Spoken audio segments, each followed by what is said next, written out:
Let me share a little bit about the person who became not only my husband for 44 years, but my best friend and my confidant. To know him was to love him, even though he was mostly quiet in his demeanor.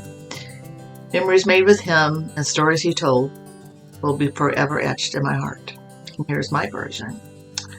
Bob answered to many names. Bobby to family and friends in childhood, Bob as he grew older, and Robert as an adult, and Mr. Beck. His reply in the last few years to a question, by what name would you like to be called? Well, I answered to Mr. Beck for 39 years, so it really doesn't matter. I believe being called Dad, Grandpa Bob meant the most to him. However, Uncle Bob was not far behind in those ratings. Bob, as he was to me, entered this world interrupting what was to be the early Christmas with the Anderson family before Bonnie was to have the baby boy. He was born at 10 p.m. on December the 23rd, 1951. Not sure if they went ahead and had the celebration or if it was postponed. He finally remembered that his mom would remove the Merry Christmas writings off decorated cakes for him to have a birthday cake on December the 23rd. I believe life was good on that farm just outside the little town of Lamar, Nebraska. Bob said because of his seasonal allergies, he spent a lot of time inside with his mom, where he learned cooking skills and was not afraid to do the household chores as well. He must have ventured out, though, because he admitted to climbing the TV tower to watch for the school bus and encountered a fall. Of course, Mom didn't know about that fall and sent him to school with a broken foot. He also broke a tooth during the big spring thaw in the 60s, with no way out to the dentist because the gully was running full next to them. Neighbors, he recalled, that floated groceries in a cream can across the rope on the water on the rope. Bob loved to share the stories about his dad's inventions too, whether it was the little jalopy made from parts or creating something with electrical. And he also had to have the latest inventions in latest cars. Maybe Bob got some of those traits as well. I also heard stories about Pete the pet crow would follow him to school and play tricks also on Bonnie after she had hung the wash on the line and pulled the clothespins out. And of course, you know what happened to the wash. And then the story about the friend who brought the puppy to school to him one day on the school bus, and the puppy remained in his school desk for the remainder of the day and then took him home to his unsuspecting parents. And by the way, Fudd became their family dog. And the present owners live on the Beck farm.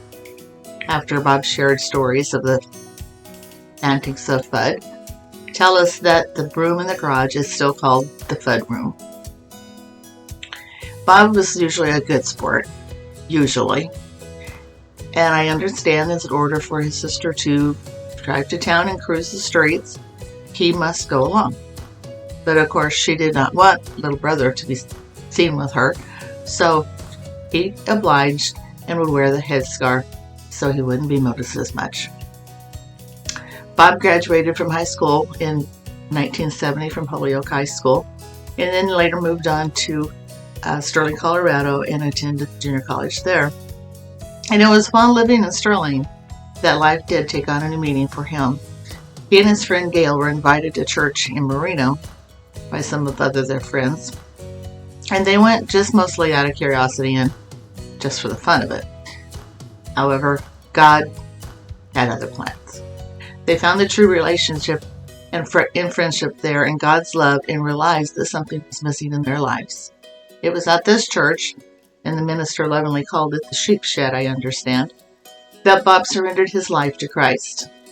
Fond memories were made with his friends Bruce, Gail, and David, and others from the church. And at one time, they all shared an apartment house along with other guys, most of them music majors. Bob and his friends continued their education in Greeley at Northern Colorado University. Now, it was there, along with these same friends, that he personally met Andre Crouch and his sister when these friends and his and Bob set up concerts for Andre. Little did he know when he graduated from college and applied for that job in Bigleman that he would stay there for his entire teaching career for 39 years. By the way, the other application was in Alaska. First teaching 5th grade in the older 2-story grade school, and in 1982 moving to the new building. Throughout his career, he saw many changes in the miles and the borders in rooms in the district encompassed, as well as changing classrooms and teaching positions. Bob enjoyed laughs and fun times with the Friday afternoon teacher group, early years of sponsoring athletic teams or taking tickets for the games, evening gatherings around the bonfires, being teased about the famous Sea Mart mug. Many memories were made during this time in his life, and lifelong friendships have been made. And then he met me. It was through the Bible study at the Friends Church that we were first introduced. He loved to tell others that our first date, I met him at the mailbox instead of at my house because of the yucky road conditions on that last 3 miles. Our date was in early January of 1976 to Juanita to a John and Barbara Wells concert at the little coffee house there. We dated while I worked at Dayton's department store, and Bob would have supper waiting for me at the end of my day. Asked me sometime about those croutons on the salad. The big question, what are you doing the rest of your life, came about in late March. On April Fool's evening, we made the big trip to Johnson's Jewelers in McCook to choose our rings. One of the biggest things that I had to learn and accept was Bob's liking for new things, and especially cars. You know this.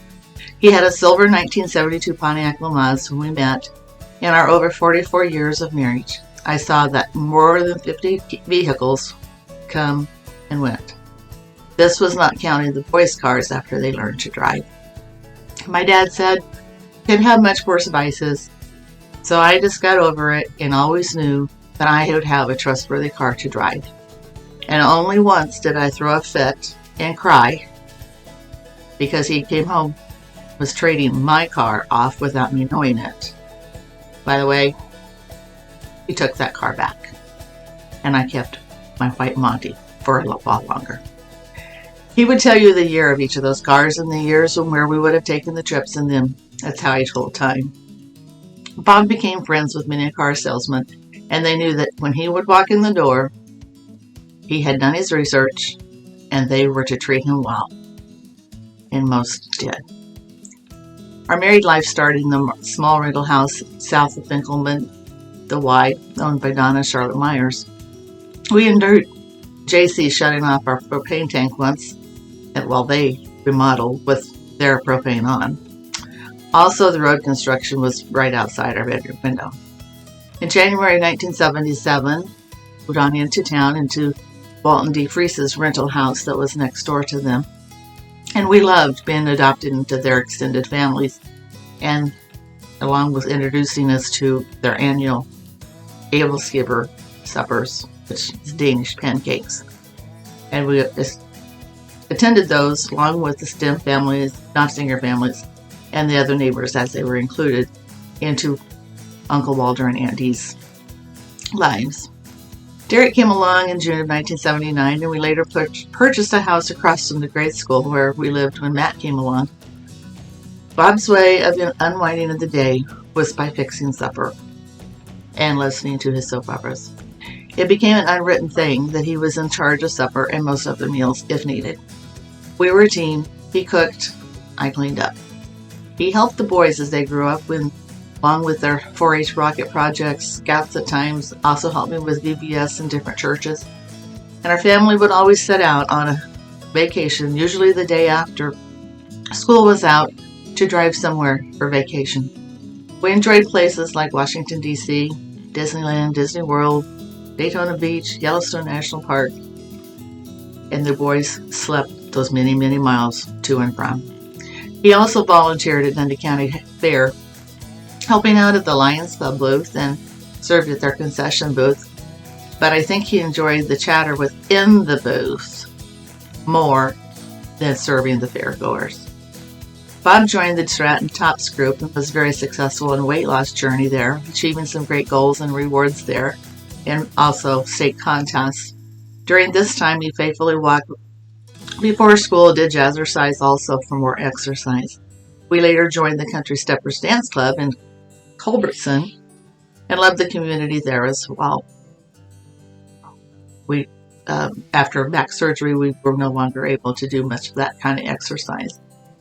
Once in a while, you would find Bob sitting at the piano playing one of his favorite pieces by memory, Mansion Over the Hilltop being one of them. Music was always something he loved, and he did love to sing and enjoyed listening to Derek, Matt, and their cousin Carla whenever they would sing or perform the school musicals or in church sometimes. He loved to watch TV and movies and even soap operas. We had quite an accumulation of VHS tapes of recorded shows, and he would repeat watch them occasionally, or movies that he recorded. In his retirement years, he moved up to Freecell, playing it on his iPad, and I do not have any idea of how many thousand games that he had played and won. He could have probably competed in a competition somewhere. He could multitask, play his game, watch TV at the same time, and tell you what was happening in both areas, and please don't turn off the TV or change the channel.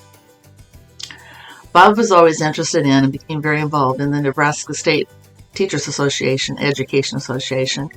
He started as a local officer and then onto the district and state offices. He spent over 13 years serving the NSCA, and they became family to him, and he loved every minute of it. He made some very dear friends and shared many memories with me from those times together with those people. Among those were spending 4th of July celebrations with outstanding displays in such places as Santa Monica Pier in California, the Washington Mall in D.C., New Orleans, Philadelphia, and many other areas. The atmosphere of the NSCA Delegate Assembly is of no other. I enjoyed many times sitting in the peanut section watching the debates and interaction of these teaching peers representing their profession so very, very well. The stories of traveling with these friends were also very interesting. Very, very interesting. I felt like I was there with them at times, and sometimes I was, but the stories he shared with Jenny, Susan, Melissa, Bobby, Linda, Marcia, Guy, and all the rest were very interesting. Bob said his association duties was what kept him in teaching for 39 years. However, he did enjoy his teaching and seeing the kids overcome challenges to succeed. His students would tell you he did run a very tight ship in the classroom, but he also had a kind heart if they allowed him. He would be so proud of some of his former students now, seeing some of those who had struggled, whether it be in the reading or some other area in the teaching field, or as successful business people. Bob planned his retirement well, or so he thought. He started writing his obituary many years ago and editing it as life changed. Our love for gospel music and warmer climate drew us to the retiring to Missouri. Even though the sickness prevented Bob from helping with the actual move, he was a pretty good armchair boss, rode shotgun well with his daughter-in-law Carla in the pickup as we caravaned the drive to Missouri in December of 2014. And he didn't care which vehicle he rode in as long as Carla was going to be the driver. Once to Nixa, we made friends and found another great, wonderful community. We were able to enjoy 2 cruises along with cousins Bill and Sandy, and they were the highlights of Bob's world. He loved oceans and could sit and watch the ocean waves for hours. We later became election judges in our county there in Missouri. A long day, but it was still a fulfilling day, and we enjoyed every minute of it. Life Church Springfield became more than a church home. They became family. We were fortunate to be part of a Springfield campus launch in September of 2018. Bob became a volunteer as a member of the operations team, and he entered data every Sunday and helped out wherever he could. The highlight of the weeks were Sundays, serving at church and attending the Super Life we're a part of. Bob may not have said it aloud much, but his love for his Savior, his family, and his friends were very, very evident.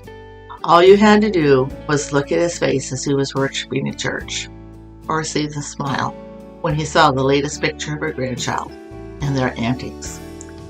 I will forever miss hearing those dry humor comments, seeing the twinkle in his eye, and as if he was just really teasing me, or hearing the words, I love you, or I love you more, and his presence in the chair beside me.